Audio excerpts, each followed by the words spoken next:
国际新闻来关心，巴西里约的警方伫白时进行上大规模扫帮派行动，尾也是造成64个人死亡，内底包括4个警察。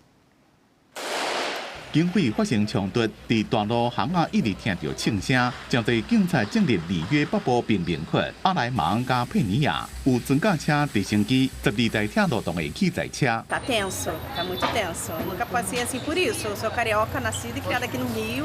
Muito medo e apreensivo, porque não tem ônibus, estamos aqui no meio da rua, exposto a qualquer coisa, né? 这边行动部署大约2500位安全人员，执行250份逮捕令加搜查令，目标是恶名昭彰的犯罪帮派红军团。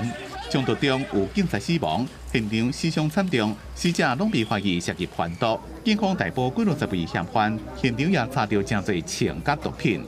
E estão fazendo a maior operação da história, 31 fuzis apreendidos, além de uma grande quantidade de drogas. 有一寡民间团体批评这种军事化行动造成大量的死伤，是一场悲剧。巴西司法部长莱万多夫斯基也讲，联邦政府伫咧事先也无收到州政府对这边行动的支援请求，伊也是看媒体报道才知影这边行动的进展。